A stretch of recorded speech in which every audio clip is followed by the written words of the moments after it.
संसार में धर्म अध्यात्म के नाम पर, स्वर्ग परमात्मा के नाम पर बड़े उलझन है। इसी पर आधारित एक भजन है। आज उलझन में उलझी है दुनिया, आज उलझन में उलझी है दुनिया, कोई सुलझाने वाले नहीं है, पथ से भटकाने वाले अनेकों, मार्ग दिखाने वाले नहीं हैं, आज उलझन में उलझी है दुनिया, कोई सुलझाने वाले नहीं हैं, आज उलझन में उलझी है दुनिया। स्वर्ग में क्या क्या साधन मिलेंगे, ये बताने वाले अनेकों, इस धरती पे कैसे रहे हम,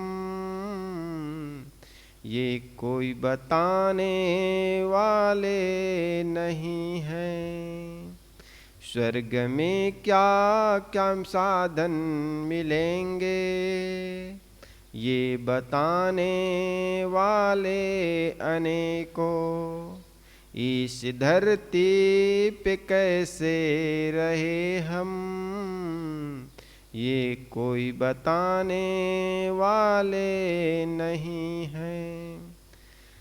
आज उलझन में उलझी है दुनिया, कोई सुलझाने वाले नहीं हैं, पथ में से भटकाने वाले अनेकों, मार्ग दिखाने वाला नहीं है, आज उलझन में उलझी है दुनिया, कोई सुलझाने वाले नहीं हैं।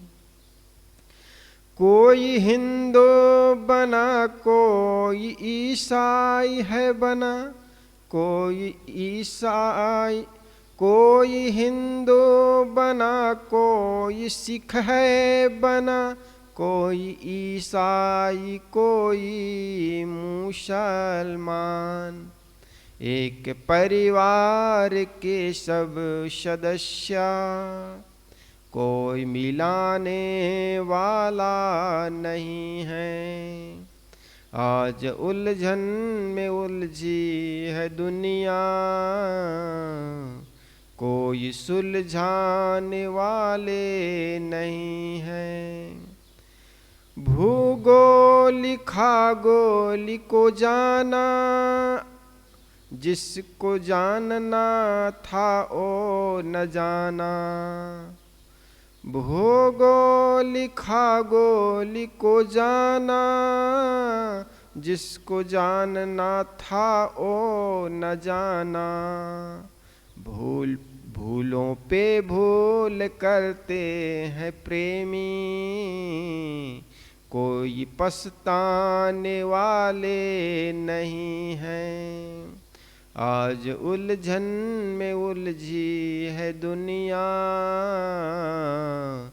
कोई सुलझाने वाले नहीं हैं, पथ से भटकाने वाले अनेकों, मार्ग दिखाने वाले नहीं हैं, आज उलझन में उलझी है दुनिया, कोई सुलझाने वाले नहीं हैं, कोई सुलझाने वाले नहीं है, कोई सुलझाने वाले नहीं हैं। आज रामायणी नंबर 34, सद्गुरु कबीर 34 नंबर की रामायणी में बताते हैं, पढ़ी पढ़ी पंडित करु चतुराई, निज मुक्ति मोहे कहो समझाई। कहाँ बसे पुरुष कौन सा गाऊं, सो पंडित मोहे सुनावहु नाऊ। चारि वेद ब्रह्मो निष्ठाना, मुक्ति को मर्म उनहु नहीं जाना। दान पुण्य उन बहुत बखाना, अपने मरण की खबरी न जाना। एक नाम है अगम गंभीरा, तहवा अस्थिर दास कबीरा। चिंटी जहाँ न चढ़ी सके, राई न ठहराए। आवागमन का गम नहीं, आवागमन की गम नहीं, तहाँ सकलो जग जाए। सदगुरु कबीर कहते हैं, पढ़ी पढ़ी पंडित करू चतुराई। सदगुरु कबीर की वाणी कितनी प्रासंगिक है। मालूम होता है जिस समय उन्होंने कहा आज से 600 वर्ष पूर्व, उसी प्रकार आज भी उनकी वाणी की प्रासंगिकता है। आज भी तथाकथित विद्वान कहने वाले समाज शास्त्रों को पढ़ करके बड़ी चतुराई दिखाते हैं। पढ़ी पढ़ी पंडित करू चतुराई, ये चतुर लोग चतुराई करते हैं, बड़ी बड़ी बातें डींग हाँकते हैं, लेकिन निज मुक्ति मोहे कहो समझाई। लेकिन निज मुक्ति की बात वे समझ नहीं पाते।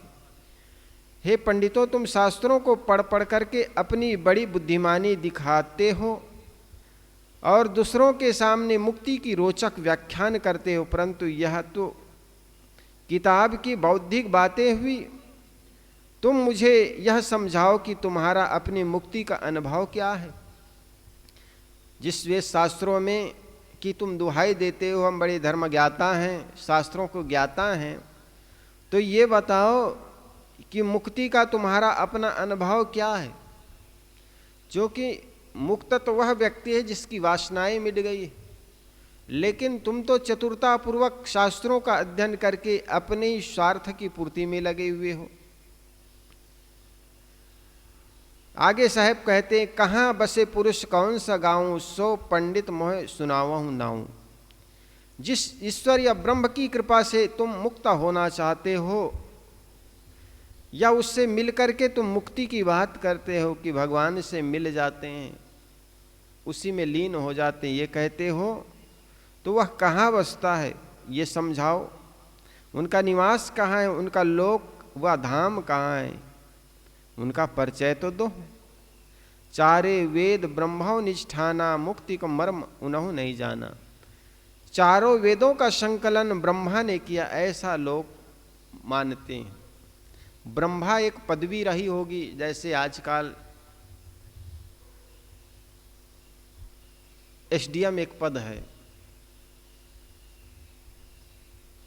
आईएएस एक पद है, इसी प्रकार ब्रह्मा एक पद रहा होगा। तो अपने अपने कालखंड में ये वेदों का संकलन करते रहे।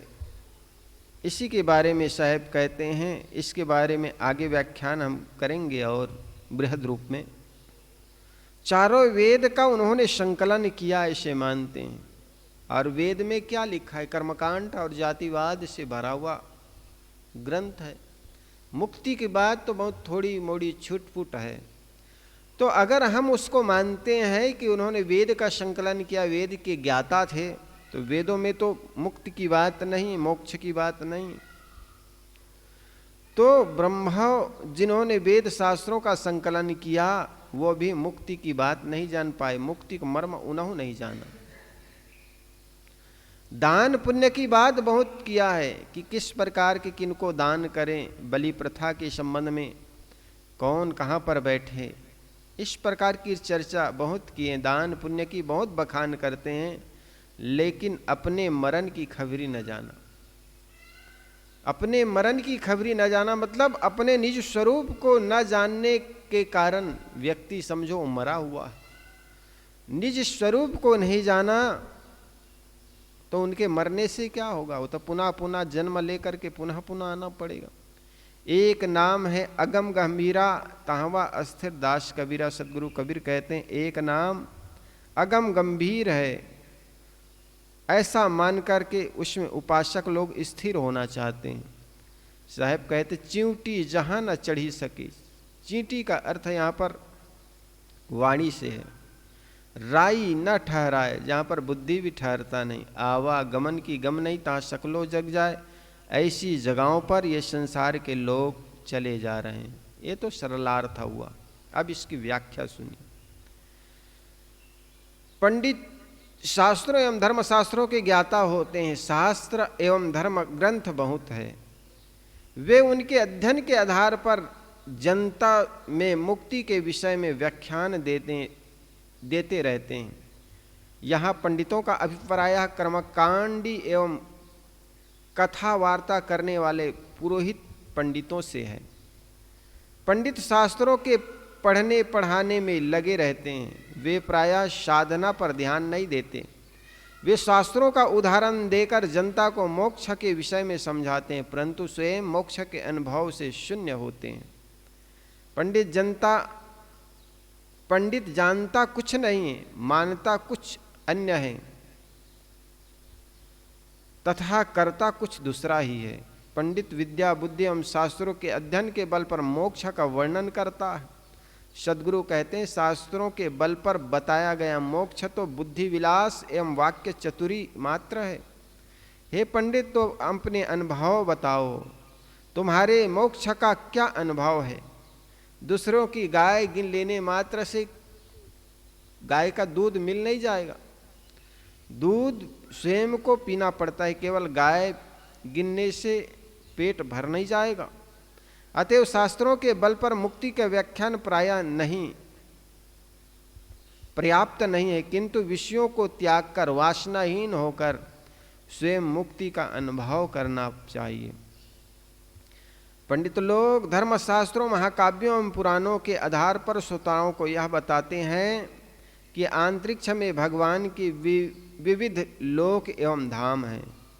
भगवान की उपासना करते करते शरीर छोड़ने पर उपासना के अनुसार जीव उन लोकों में जाता है, जैसे शिव का उपासना करने वाला शिवलोक जाता है, विष्णु का उपासना करने वाला विष्णु लोक जाता है, राम का उपासना करने वाले साकेत लोक जाता है, और कृष्ण के उपासना करने वाले गोलोक जाता है। ऐसे लोगों की मान्यता है।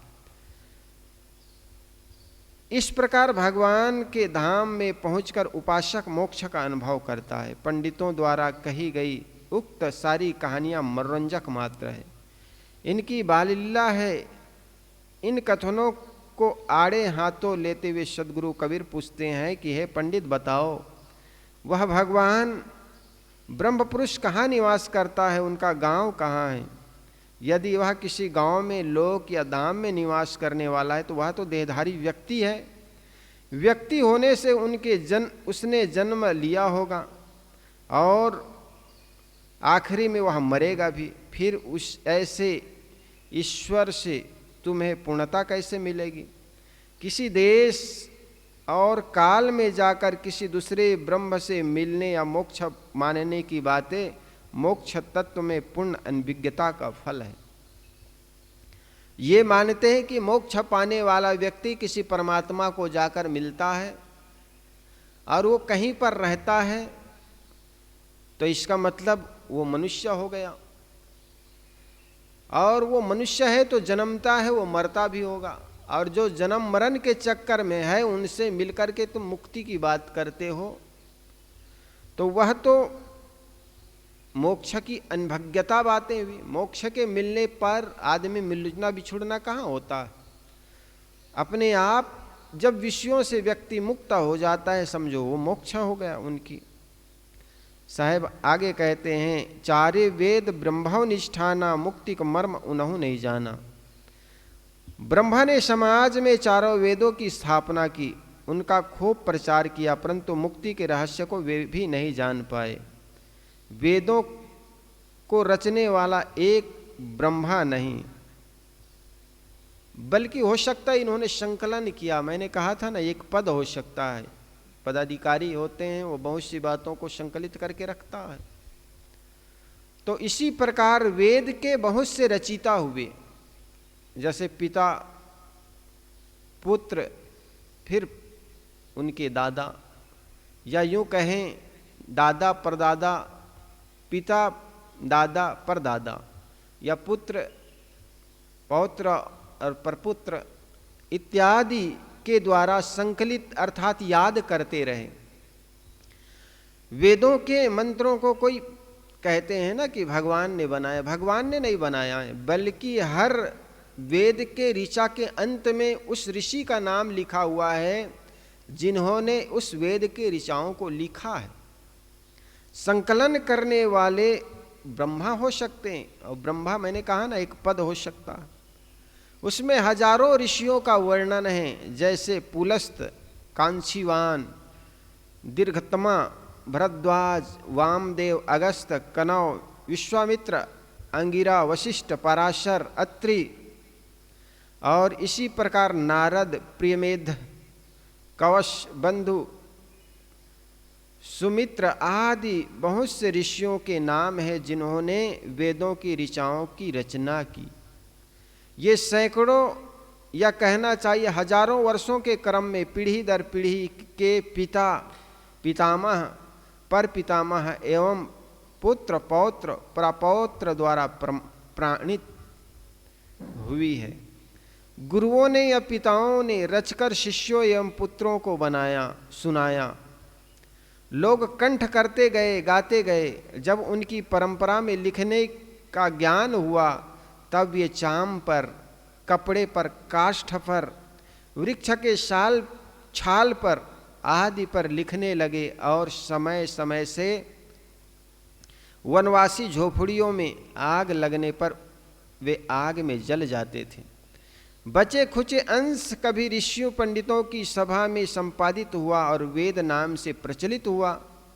पहले ऋक, यजुर और साम तीन ही वेद स्वीकृत हुई, पीछे अथर्व भी वेद मान लिया गया। कहा जाता है कि ब्रह्मा चारों वेदों के प्रचारक एवं वेद व्यास उनके अंतिम संपादक हुए। सदगुरु कबीर कहते हैं चारों वेदों को ब्रह्मा ने निज ठाना, अर्थात उन्होंने वेदों में अपनी दृढ़ आस्था प्रकट कर उनका प्रचार किया। चारों वेदों का प्रचार होने से रूपक में उनके 4 हाथ बना दिए गए और उनके 4 मुख बना दिए गए, चारों वेद पकड़ा दिए गए। इसका एक रूपक होता है, जैसे किसी व्यक्ति को व्यक्त करना है कि वो आदमी बहुत काम कर लेता है, तो उसको अगर चित्रों में व्यक्त करना होगा तो कैसे करना होगा? जैसा एक देवी दुर्गा का फोटो बनाते हैं, उनके 10 हाथ रख दिए गए। अब उतने वीरांगना थी कि वो 10 प्रकार के हथियार चलाने का उनको अनुभव था, तो वो 10 प्रकार के हथियार चला लेती थी। अब उनको चित्रों में व्यक्त करना है तो उनको 10 हाथ बना दिए गए और 10 हाथों में अलग अलग शास्त्र पकड़ा दिए गए। किसी में तलवार पकड़ा दिए, किसी में चक्र पकड़ा दिए, किसी में शंख, भुजा आदि पकड़ा दिए गए। ठीक इसी प्रकार ब्रह्मा ने 4 वेदों का प्रचार प्रसार किया, संकलन किया। इनको व्यक्त करने के लिए उनके 4 मुख बना दिए गए। जैसे हनुमान जी का आजकल कहीं कहीं 4 मुख बनाए देखे, चतुर्भुज 4 मुखी हनुमान जी। अब देखो उसके एक मुख तो सुअर के भी बना दिए। इतना विकृत कर दिया हनुमान जी को, 4 मुख बना दिए हैं। तो इस प्रकार चित्रों में व्यक्त करना होता था कि किस प्रकार ये 4 वेदों के ज्ञाता थे, तो उनको 4 मुख बना दिए गए और 4 हाथ बना दिए गए और चारों हाथों में उनको 4 वेद पकड़ा दिए गए। कबीर साहब कहते हैं कि ब्रह्मा वेदों के प्रचारक भले हुए हो, किंतु मोक्ष का रहस्य उन्हें भी ज्ञात नहीं था। इस कथन की परख आप वेदों को पढ़ कर के भी कर सकते हैं। वेदों में कर्मकांड का जाल बुना हुआ है।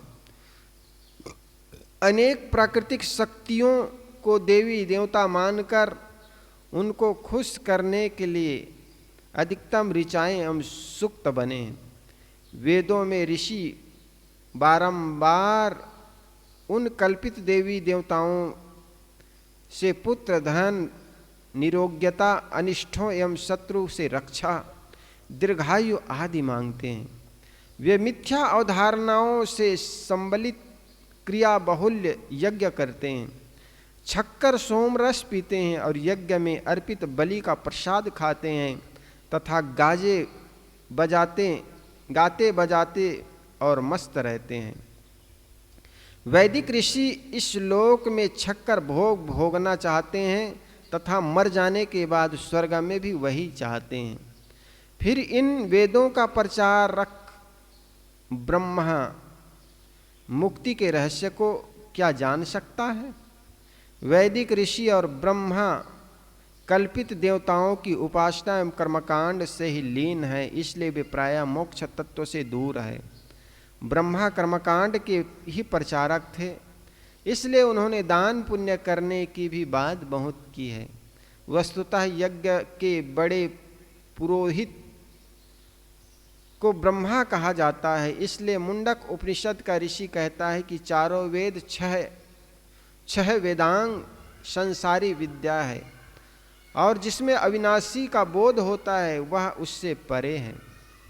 अपने मरण की खबरी न जाना यह बड़ा महत्वपूर्ण वचन है।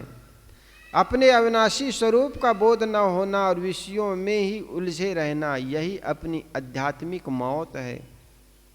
कर्मकांडी लोग विषय लोलुप होते हैं, उनकी सदैव देह बुद्धि बनी रहती है, उन्हें अपनी आध्यात्मिक मौत का बोध नहीं होता।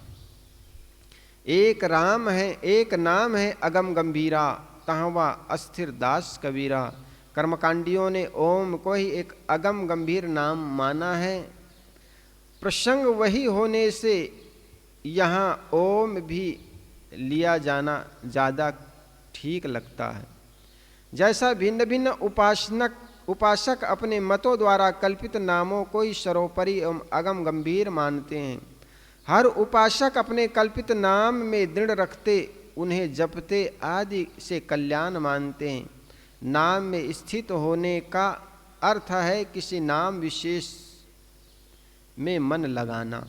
सारे नाम तो शब्द है, परंतु शब्द बड़ा कि जीव। साहब कहते हैं सारे नाम तो शब्द है, लेकिन ध्यान रखना शब्द बड़ा है कि जीव बड़ा है। जीव ने ही सारे शब्दों की कल्पना की है। सारे शब्दों की रचना किसने की? सारी भाषाओं की खोज किसने की? मनुष्यों ने किया। इसलिए शब्द बड़ा नहीं है। इसलिए जिसको हम सार शब्द कहते हैं, सार शब्द, वो सारे शब्द मनुष्यों के द्वारा खोज किए गए हैं, चाहे वो कोई भी नाम हो। और नाम रटने का अर्थ होता है, नाम को श्वास रटने का अर्थ होता है उस नाम के प्रति अपनी आस्था रख करके अपने मन को एकाग्र करना। इतना ही अर्थ है। मन अगर एकाग्र होता है तो जिस शब्द को लेकर के हम एकाग्र कर रहे हैं, चित्त को एकाग्र कर रहे हैं, तो समाधि में पहुंचने के पहले एक मन को कोई ना कोई शब्दों का आधार देना पड़ता। अंततः तो ये सारे नाम को भी छोड़ना है। अपने स्वरूप में स्थिर व्यक्ति ये सारे नाम और आलंबन को छोड़ना होता है। साहब कहते हैं कि शब्द बड़ा की जीव, सारे शब्दों एवं नामों की रचना करने वाला जीव ही श्रेष्ठ है। हाँ, यह बात दूसरी है कि अपने चंचल मन को थोड़ा संयत करने के लिए किसी निर्धारित नाम को कुछ समय जपना लाभदायक हो सकता है, परंतु कोई भी नाम या शब्द जीव की स्थिति का निधान नहीं हो सकता। जीव की स्थिति का निधान जीव ही है। जीव की स्वरूप स्थिति ही उसकी वास्तविकता है। जीव पाव निज सहज स्वरूपा, यह गोस्वामी जी का वचन परम आदरणीय है। इस रामायणी की प्रथम 4 चौपाई कर्मकांडी पंडितों के संबंध में रखी है तथा 5वीं चौपाई राम नाम उपासकों पर व्यंग में कही गई लगती है। चिंटी जहाँ न चढ़ी सके राई, न ठहराए आवागमन की गम नहीं, तहाँ सकलो जग जाए। सदगुरु कबीर कहते हैं चींटी प्रायः कहीं भी चढ़ जाती है और राई का दाना पतले आधार बिंदु पर भी ठहर जाता है, परंतु जहाँ चिंटी भी न चढ़ सके और राई का दाना भी न टिक सके, वह बड़ा सूक्ष्म पदार्थ होता है। चिंटी वाणी का प्रतीक है तथा राई का दाना बुद्धि का। मोक्ष न वाणी का विषय है न बुद्धि का। पंडित लोग वाणी और बुद्धि के ही जोर में मोक्ष की व्याख्या करना चाहते हैं। यह उनका कितना भोलापन है। मोक्ष में आवागमन की भी गम नहीं है अथवा वहाँ आने और जाने का पहुँच मार्ग नहीं है। आश्चर्य है तहाँ सकलो जग जाए, वहाँ सारा संसार जाना चाहता है। पंडित जन बताते हैं कि जीव मुक्त होकर अमुक लोक में जाता है। सदगुरु कहते हैं यह आना जाना संसारिक कार्य है, मोक्ष में आना जाना नहीं होता। इस प्रकार सदगुरु बताते हैं कि मोक्ष केवल वाणी और बुद्धि के जोर से व्याख्या करने की वस्तु नहीं है, यह रहनी गहनी की बात है। वाणी और बुद्धि से हम रसगुल्ला का केवल वर्णन कर सकते हैं, इससे न हमारी जिह्वा में मिठास लगेगी न सुनने वाले की जीभ में। किसी को भी रसगुल्ला की मिठास तभी अनुभव हो आएगी जब वह उसे खाएगा।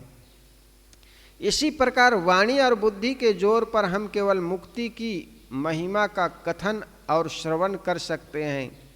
उसका अनुभव तब होगा जब सारी वासनाओं को छोड़कर अपने आप में स्थिर स्थिति होगी। मुक्ति का ना कोई गांव है ना ठाव है और ना वहाँ कोई ईश्वर ब्रह्मा बैठा है। जो मुक्त जीवों की व्यवस्था देखता है। मन की सारी वासनाओं का छूट जाना ही मोक्ष है। जो सब तरफ से अनासक्त है वही मुक्त है। मुक्ति मरने के बाद नहीं, जीवन में ही होती है। जो जीते जीते मुक्त है वह मरने के बाद भी मुक्त है। जीव अविनाशी है, वह वासनावश भटकता है।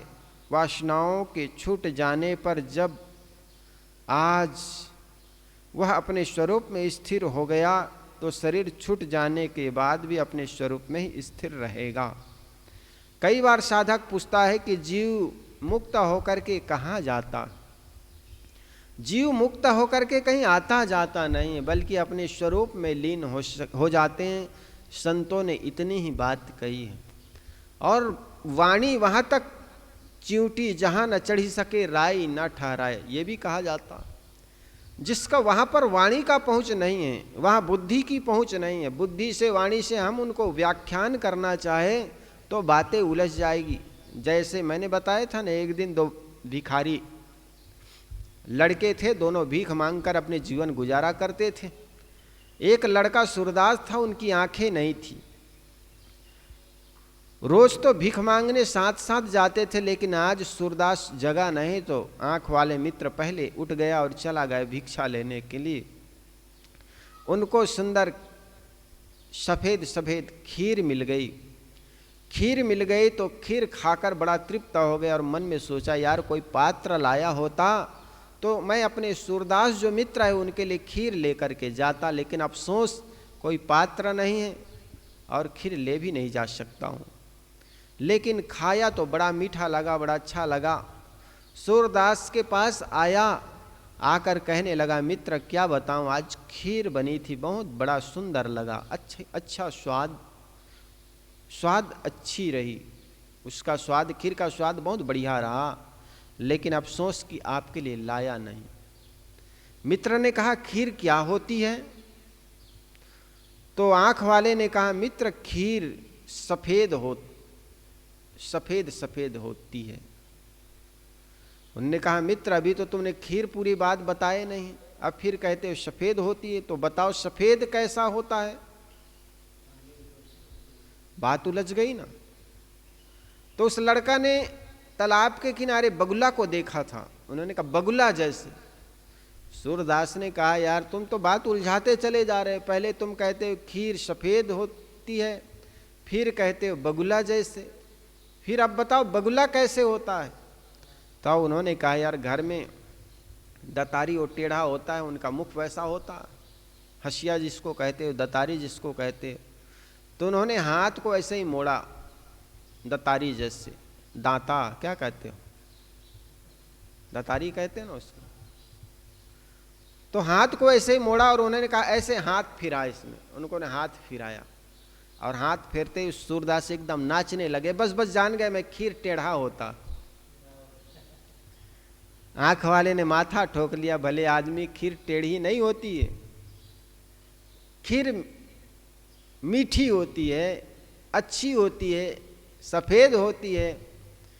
कहे यार मुझे समझ में नहीं आती, तू क्या बकवास कर रहा है। तो सूरदास को चाहे कितने समझाओ, जिन्होंने कुछ खीर खाई ही नहीं हो उसका खीर के बारे में व्याख्यान करोगे तो व्यर्थ होगा। अच्छा होगा कि खीर लाकर उनको चटा दो, खिला दो।